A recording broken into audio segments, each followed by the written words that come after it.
Hey, welcome everybody. Mark Robinson here, founder of The Wealth Game. Thanks for joining us on this Bitcoin and cryptocurrencies course. The first one we're going to talk about is just an introduction to what Bitcoin is and cryptocurrencies and the things you need to know. So in the video series, we're just going to run through tonight is a brief introduction to Bitcoin, cryptocurrencies, and why you should pay attention to this opportunity. The reason why I use the word pay attention is because it's definitely something that I believe is going to be life-changing and is also, has the potential to actually make you quite a bit of money as well as disrupting a bunch of technology and industries as well. We're going to talk about in the next one how to buy and sell cryptocurrencies, what are wallets and where do you get them from, why does the cryptocurrencies have value, tools and resources that we'll share with you. And then we're just going to run through, it's part of it as well, a flow chart. So you can do a step-by-step to buying, holding, and trading cryptocurrencies, which is going to be very useful as well. So today we're just going to talk about the brief history. What are they? What are cryptocurrencies in a sort of a real sense? The benefits of them. What gets me excited about cryptocurrencies? I certainly love the way that they work, and and especially with the types of opportunities that's available there in the future. What's happening right now? I think that's important. I think the hardest part about that section is the fact that it's already, even though we've recorded this and that information is very, very new, it's already out of date. I mean, that's how fast this industry is going. But at least, when you are watching this, it'll give you a bit of a sense of what's been happening at this point in time. And why the future's so bright, we have to wear shades. And that's a line from an old 1980s song. And it makes me feel old that actually came to my mind when I was thinking, why the future? And I just had to put it in there. So it's embarrassing for me.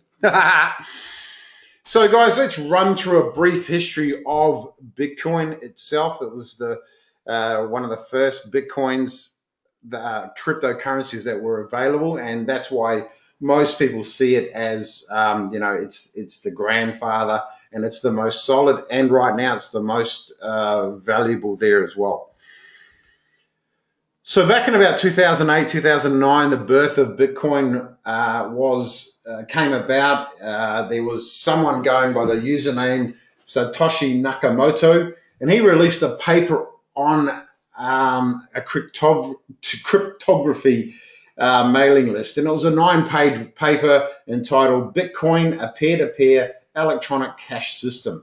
And it basically laid out their vision. I'm quite saying his vision, but it could actually be a female as well. So it lays out their vision for a distributed digital monetary system. And so it was born then. And what happened was he was the first, or they were the first person to mine the Bitcoin, and it started to tick off from there. In 2010, the first transaction actually happened. And what it was is there was an American dude, he jumped online and he basically said, I'll give you 10,000 Bitcoin if you buy a pizza for me. So someone in England said, yep, no dramas, took the 10,000 Bitcoin and rang up the Papa John's or whatever it was and actually, bought the pizza using his credit card or something. Now, just so you know, guys, at today's prices, roughly 10,000 Bitcoin would be worth about $46 million. So, there was no way the guy who wanted that pizza was to know that that's what it'd be worth. But geez, he must be thinking, it was a damn good pizza to be worth now $46 million, which was interesting. So 2011, the notoriety of Bitcoin on the Silk Road. Now, Silk Road was part of the dark web, and a lot of illegal goods were, mainly drugs and that sort of stuff. So they were, that's what was sort of bought and sold on the Silk Road, and so that's where a lot of people, when it was coming through the mainstream media and stuff, they kept saying that only criminals use Bitcoin, but it was actually far from the case. And it was actually in 2011 where Bitcoin sort of came to the mainstream media because there was actually an episode on a show called The Good Wife that actually brought up something similar. Also, Litecoin was created as well, which basically was the first altcoin or alternative coin. So in the industry, there's Bitcoin and then there's everything else. So Bitcoin and alternative coins as well. But it was also in 2011 was the last time that Satoshi Nakamoto was heard of. And he handed the reins to Gavin Anderson to oversee the project. In 2012, the Bitcoin Foundation was formed. And what they were looking for is just to make sure that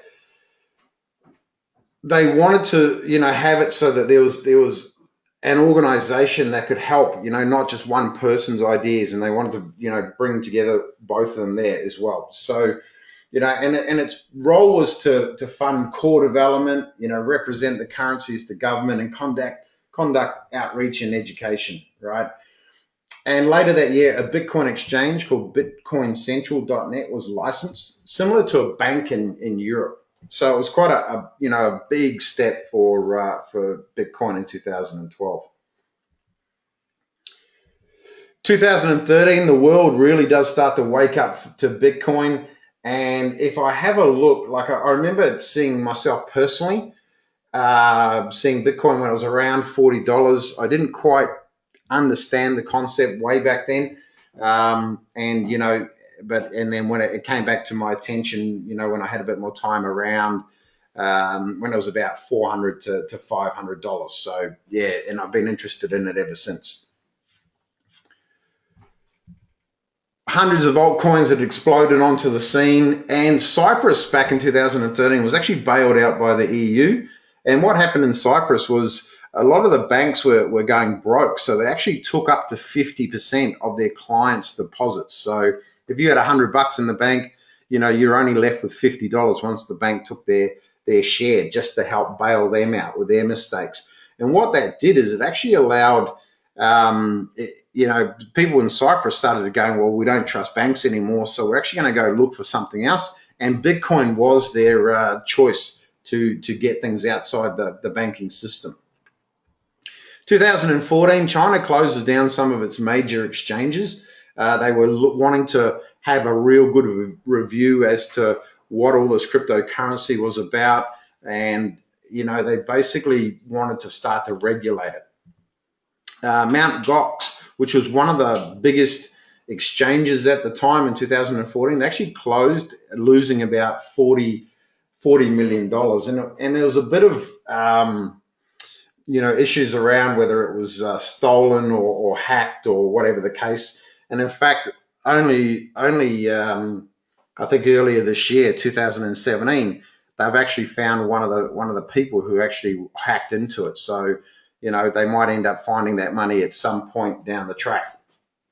Major retailers started accepting Bitcoin, including PayPal, and blockchain, which I'm going to talk a lot about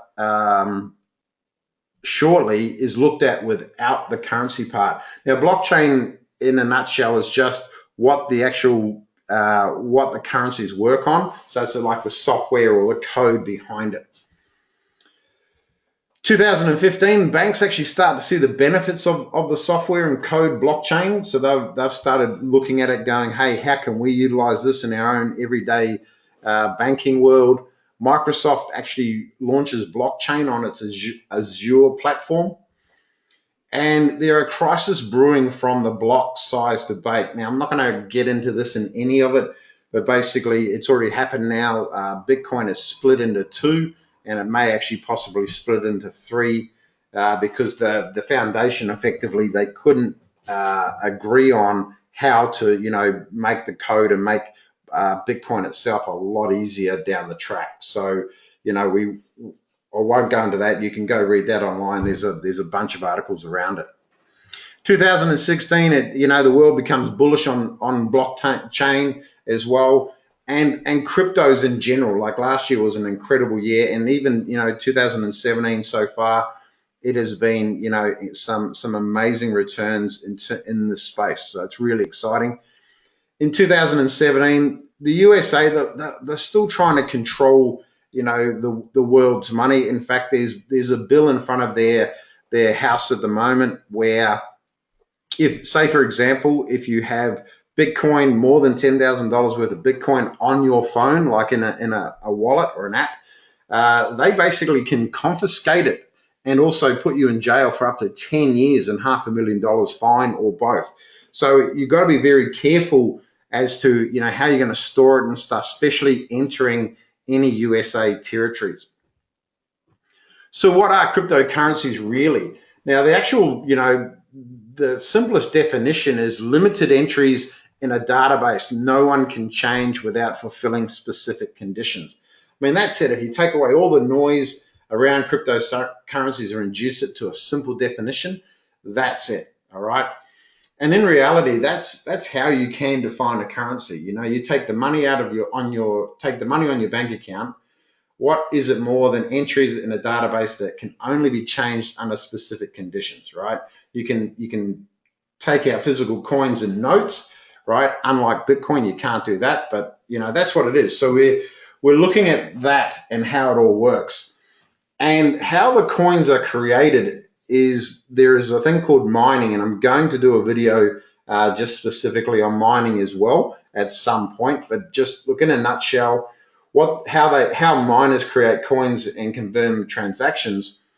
They basically, we've got to look at the mechanism ruling the databases of cryptocurrencies. And a cryptocurrency like Bitcoin, it consists of a network of pairs. And every pair has a record of the complete history of all transactions, and thus the balance of every account. So a transaction is a file that says Bob gives X Bitcoin to Alice and is signed by Bob's private key. It's basic public key cryptography, nothing special at all, right? After it's signed, a transaction is then broadcast in the network, sent from one pair to every other pair. This is basic peer-to-peer technology, nothing special around it at all, okay? So the transaction is actually known almost immediately by the whole network, but it's only after a specific amount of time that it actually gets confirmed. And the way it gets confirmed is the confirmation. It's a critical concept in the whole Bitcoin and cryptocurrencies. And you could actually say that cryptocurrencies are all about the confirmation. So as long as a transaction is unconfirmed, it is pending and can be forged, right? So when a transaction is confirmed, it is set in stone. It is no longer forgeable, and it can't be reversed. It is part of an immutable record of historical transactions of the so-called blockchain. And so only the miners can confirm transactions. That's their job in the whole cryptocurrency network. So what are the miners actually doing? So basically anybody can be a miner because it is a decentralized network. And you used to be able to actually, just have a little mining rig or the software on your laptop or computer at home. And basically from there, you'd be able to mine the coins, which is, doing what they call proof of work. And that's where your software, the mining software, would go in and do the confirmations and look for, the blocks to confirm. And then as you're doing that work, you would get paid in Bitcoin. So that's how it works, right?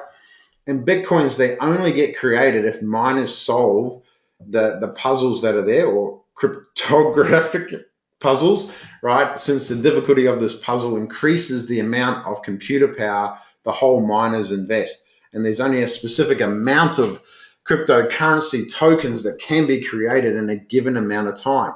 And that's part of the consensus no pair in the network can break. And that's what the miners are doing in a nutshell. And that's how the whole system works.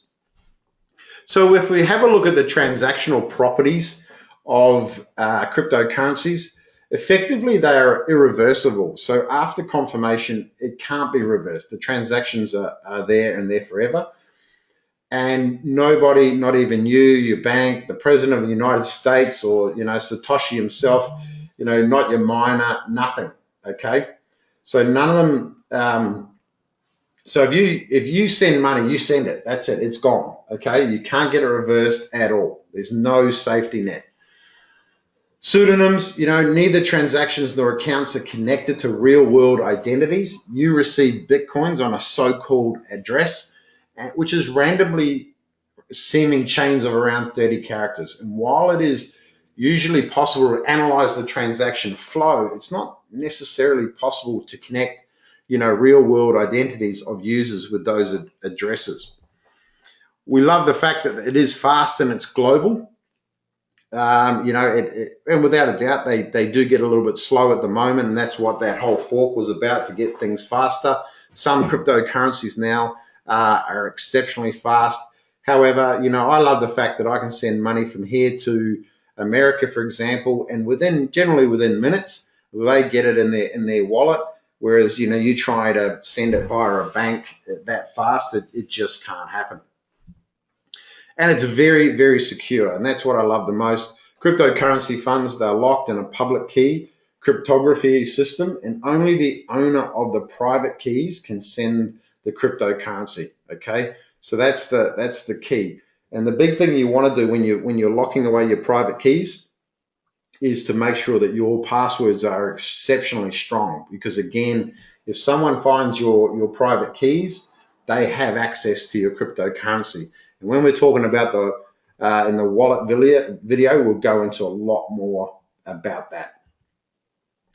And it's also permissionless, and that's something that we like. You don't have to ask anybody to use cryptocurrency. It's just the software that everybody can download for free. After you install it, you can receive and send Bitcoins or other cryptocurrencies. No one can stop you. There is no gatekeeper. And that's, to me, that's just exciting. So let's have a look at some of the benefits of cryptocurrency. We like the fact that it is decentralized. I like we're saying, it's secure and private, real-time settlements, trustless, etc. But then those benefits then turn into to benefit the system as well, by the fact that it gives, reduction in internal systems and human error, right? There's better monitoring for regulators. There's no counterparty risk, no settlement risk. There's less capital, more liquidity, and also fraud prevention. And, there's a bunch of technical jargon and whatnot, but basically the simple way to say it, it's going to be faster, safer, cheaper, better, and more accurate transactions and records. So that's pretty simple. So I'll give you an example. You want to sell an item, you meet up with the buyer, and he inspects the goods and agrees to buy it. You show him a QR code or your address generated from your phone. He scans it. 5 seconds later, you refresh your phone and you see your money has come in. You pass him the item and you both part ways. That's pretty exciting, because that's how quickly it can be. You didn't have to handle and hold cash. You did not need to hand over personal information. You did not need to remember a bank account details. No need to issue receipts. And you didn't have to worry about counterfeit cash. And if you're using a currency that is privacy focused, the government doesn't know you made the transaction, doesn't know how much was the transaction, doesn't even know who you made the transaction with, right? That's how private it can be if you choose it to be, right? And it's not about, wanting to do, anything sort of under the radar or whatever. I do personally believe if you want to buy something without anybody knowing, you should have that choice, as long as it's good for you, good for the environment. That's how we always work. So guys, what's behind Bitcoin that gets me really excited? Well, this is one of the best short videos that explains it the most, and this is how the back end works. So we're just going to play this and then get into it. When you vote, have you ever wondered whether your ballot is actually counted? If you meet someone online, how do you know they're who they say they are? When you buy coffee that's labeled fair trade, what makes you so certain of its origin? To be sure, really sure, about any of those questions, you need a system where records could be stored, facts could be verified by anyone, and security is guaranteed. That way, no one could cheat the system by editing records, because everyone using the system would be watching. Systems like this are on the horizon, and the software that powers them is called a blockchain. Blockchains store information across a network of personal computers, making them not just decentralized but distributed. This means no central company or person owns the system, yet everyone can use it and help run it. This is important because it means it's difficult for any one person to take down the network or corrupt it. The people who run the system use their computer to hold bundles of records submitted by others, known as blocks, in a chronological chain. The blockchain uses a form of math called cryptography to ensure that records can't be counterfeited or changed by anyone else. You've probably heard of the blockchain's first killer app, a form of digital cash called Bitcoin that you can send to anyone, even a complete stranger. Bitcoin is different from credit cards, PayPal, or other ways to send money because there isn't a bank or financial middleman involved. Instead, people from all over the world help move the digital money by validating others' Bitcoin transactions with their personal computers, earning a small fee in the process. Bitcoin uses the blockchain by tracking records of ownership over this digital cash, so only one person can be the owner at a time and the cash can't be spent twice, like counterfeit money in the physical world can. But Bitcoin is just the beginning for blockchains. In the future, blockchains that manage and verify online data could enable us to launch companies that are entirely run by algorithms, making self-driving cars safer, help us protect our online identities, and even track the billions of devices on the Internet of Things. These innovations will change our lives forever, and it's all just beginning. To learn more about the urgent future of the blockchain, please visit iftf.org/blockchainfutureslab. So like I said, guys, that's one of the best ones that I've seen around, and ultimately, that nice and simple explanation of what the blockchain is and how it works. So let's have a quick chat about here and now. And like I said, this section here will be outdated pretty quickly, but at least you know in this point in time what was happening. So if we have a look at all these two people and these massive companies, and bottom line is these guys truly understand. Bill Gates and Richard Branson, they're on record saying how much they love Bitcoin and the blockchain technology. The other guys, the big companies, Bank of America, JP Morgan and stuff, they've all joined together and they have what they call the Enterprise Ethereum Alliance. Now, Ethereum is an altcoin, and they understand how exciting and how important this actual technology is going to be for the future. So they've joined together. There's about 80 of the biggest companies in the world that, like I said, and they're trying to, forge ahead to build their own either currencies and or platforms. So let's have a look around the world. The Japanese government, they legalized Bitcoin this year. Well over 3,000 hotels now accept Bitcoin, and their largest FX market opens a Bitcoin exchange. If we go over to Singapore, phase one of the digitization of the dollar has happened. A company called 10x Startup has a prepaid Visa, and that just converts, from Bitcoin to any other currency or most currencies at this stage, and that's really exciting. And the project Ubin is launched, and that's like a joint venture between the financial institutions and the government to work out how they can all play together and work together on this awesome technology. So Russia is looking to digitize their own currency with Ethereum, which is exciting. And, their president definitely has, jumped on the bandwagon, and they want to really, truly understand what this phenomenon is about, so that they either could actually either ban it, or, maximize it, or both. China, Ant Shares rebranding to Neo, which is a great, if you have a look at that project, that's awesome. The People's Bank of China is looking at their own currency as well, and they've recommenced their exchanges, so that's open. But what happened just recently, guys, like within the last 24, 48 hours, they've also come out and banned any ICOs, which is an initial coin offering. So yeah, go Google that and have a good look at it. Other countries like Sweden, South Korea, Poland, and India, they're all, forging ahead with, this technology. And they're 100% on board, which is great. So guys, why am I, what I'm calling the future of blockchain technology, the Web 3.0, is because there are definitely going to be industries that are going to be completely disrupted moving forward, when this technology comes in. And they either embrace it, or companies should, either embrace it, or they might find they may no longer be around. Think Kodak, in the camera space, or the photography space. They one of the largest companies in the world. They didn't embrace digital cameras, and before long they were basically they've disappeared. So let's have a look at some of the industries that are really going to be disrupted, and how. So modern banking, banking and payments. Again, what we like about, this technology has the ability to cut out the middleman, cut out the banks.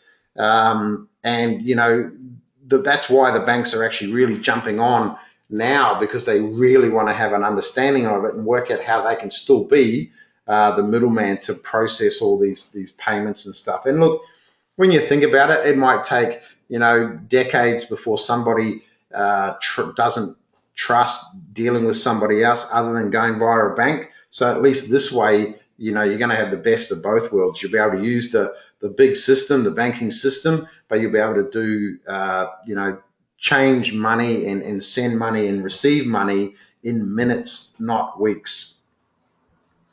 Cybersecurity and online identity. Now, this is something that I'm looking forward to when it's truly evolved, because I like the fact that, using this technology, we'll be able to work out exactly who you're dealing with, so you're not getting scammed. And, because of the space we're in, we test things online, and a couple of times we've been scammed, and it would have been nice to be able to, go to, however it works, whether it's a ledger or registering, and go, hey, register with these guys, and so I know who I'm dealing with. So it's pretty cool.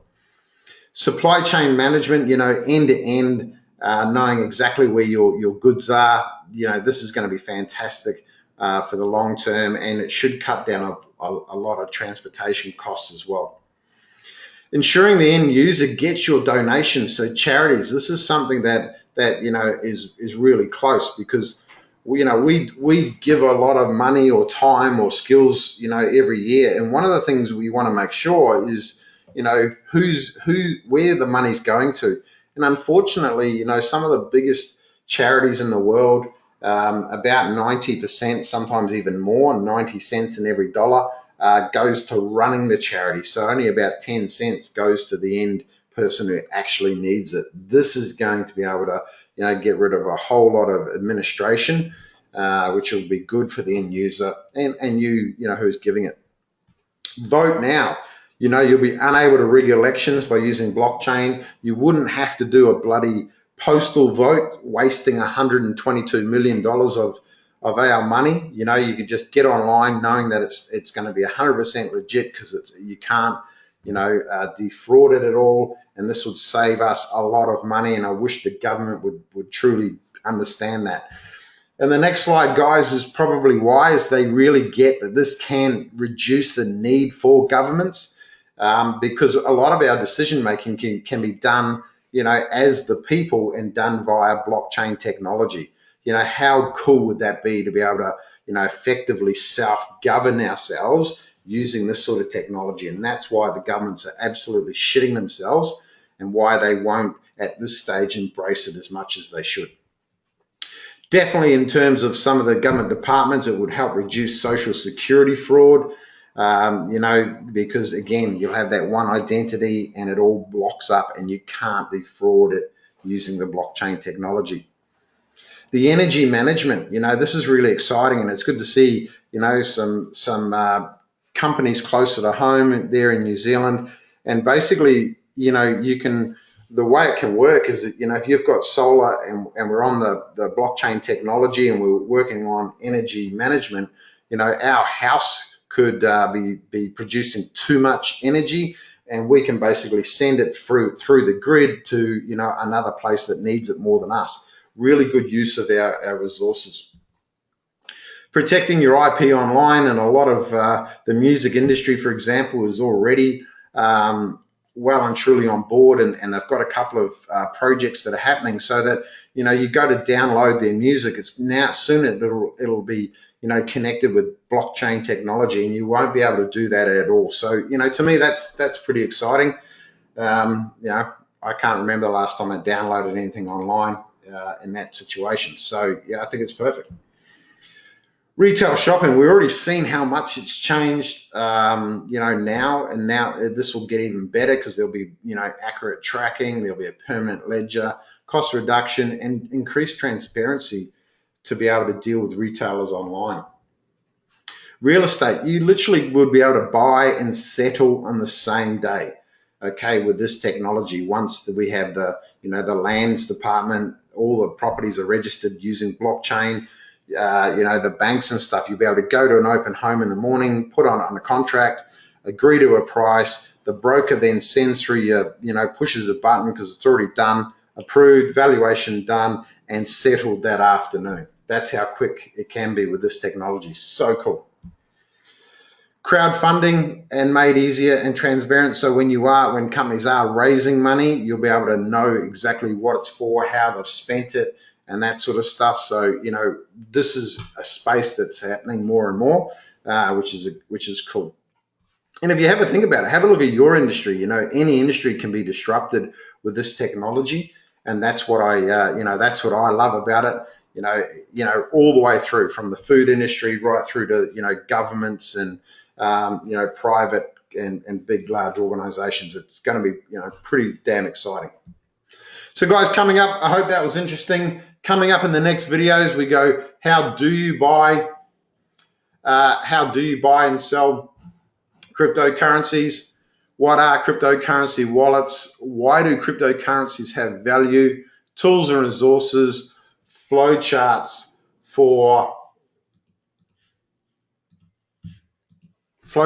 to buying cryptocurrencies, all right? And that's going to give you a nice step-by-step way that we can do things. If you've got any questions, just send it to results@thewealthgame.com.au. That's results@thewealthgame.com.au, and we'll help where we can. Thanks, guys. Bye for now.